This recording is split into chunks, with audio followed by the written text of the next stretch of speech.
Corona महामारी समय लोक मैंने बैंक जावाक भय करुछंती। प्रायतः समस्ते चाहूछंती जे घरे बसी किभली सहजरे हाथ पाहांतारे बैंक काम करिबो।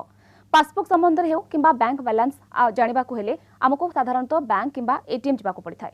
किंतु एबे आपण घरे बसी सब बाबद रे जानि परिबे केवल आधार कार्ड माध्यम रे। हां, आपण आपनको बैंक बैलेंस विषय रे जानि परिबे। तेबे आसंतु जानिबा किपरि सुविधा आपण पाई परिबे। सर्वप्रथमे आपणको मोबाइल प्ले स्टोर रु पे वर्ल्ड ऐप डाउनलोड करबाकू पड़िबो। एहा परे एही ऐप ओपन कले आपणको एक एईपीएस नामक ऑप्शन मिलिबो। एहा जरिया रे आधार कार्ड माध्यम रे आपण आपणकर बैंक बैलेंस जानि परिबे। एहा सहित टंका भी उठाई परिबे। एथि पई आपणको एईपीएस विकल्प उपरे क्लिक करी लॉगिन करबाकू पड़िबो। जदि आपण एथिरे पंजीकरण करि नाहंती ताहाले प्रथमे साइन अप करिनंतु। तापरे यूजर नेम पासवर्ड दे आउ थरे लॉगिन करिवे। लॉगिन करिबा परे आपणको एठारे किछि अधिक विवरणी देबाकू पड़िबो।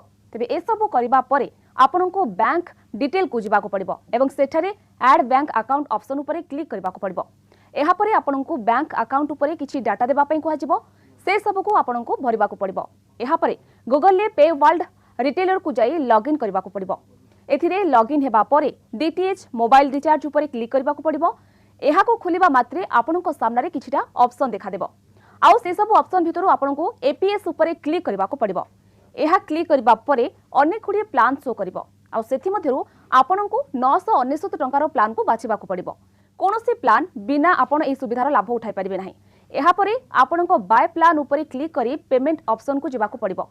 पेमेंट करिबा परे आपण आधार कार्ड जरिया रे जे कोनोसी बैंक बैलेंस चेक करि परिबे।